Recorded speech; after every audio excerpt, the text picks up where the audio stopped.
హర్యానా ఎన్నికల సందర్భంగా కీలకమైనటువంటి వ్యాఖ్యలు చేశారు నరేంద్ర మోడీ. ఇంతకాలం వింటున్నది వాస్తవంగా పెద్ద ఆయన నోట్లో నుంచి బయటకు వచ్చింది. జార్ఖండ్లో హిందువులు ఆదివాసీల జనాభా తగ్గిపోతోంది. ఇది మోడీ వ్యక్తం చేసిన ఆందోళన. ఏఎంఎం కూటమి ప్రభుత్వం ప్రమాదకరమైన ఓట్ బ్యాంక్ రాజకీయాలు చేస్తుంది. ఓట్ల కోసం, రాజకీయ లబ్ధి కోసం చొరబాటుదారులు నిస్సిగ్గుగా ప్రోత్సహిస్తూ జార్ఖండ్ గుర్తింపు, సంస్కృతి, సంప్రదాయాల వారసత్వాన్ని దెబ్బతీస్తోంది. జార్ఖండ్ మాటీ బేటీ రోటీ, మట్టి బిడ్డ రొట్టె కాపాడుకోవడానికి దుష్టశక్తులను దూరంగా తరిమికొట్టే సమయం వచ్చిందని పిలిపించారు. అవినీతిని అంతం చేయాల్సిన అవసరం ఉందన్నారు. జార్ఖండ్లో 81 అసెంబ్లీ నియోజకవర్గాల 5400 కిలోమీటర్ల మేర బీజేపీ చేపట్టిన పరివర్తన యాత్ర బుధవారం ముగియడం. ఈ సందర్భంగా మోడీ మాట్లాడారు. జేఎంఎం కూటమి ప్రభుత్వం తీరు మీద నిప్పులు జరిగారు.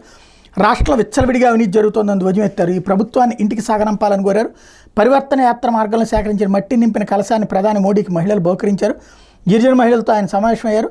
జార్ఖండ్లో 83,700 కోట్ల విలువైన పలు అభివృద్ధి ప్రాజెక్టులను ప్రధాని మోడీ ప్రారంభించారు. రాష్ట్ర ప్రగతికి తమ ప్రభుత్వం కట్టుబడి ఉందన్నారు. గిరిజనులు ఈ దేశ ఆస్తి అని మహాత్మాగాంధీ చెప్పారని గుర్తు చేశారు. అందుకే గిరిజనుల పురోభివృద్ధి కోసం అధిక ప్రాధాన్యం ఇస్తున్నామన్నారు. 79,150 కోట్లతో అమలు చేసే ధర్తీ అబా జనజాతీయ గ్రామ ఉత్కర్ష్ అభియాన్కి మోడీ శ్రీకారం చుట్టారు. దేశవ్యాప్తంగా గిరిజనుల సమగ్రాభివృద్ధి ఈ పథకం లక్ష్యం.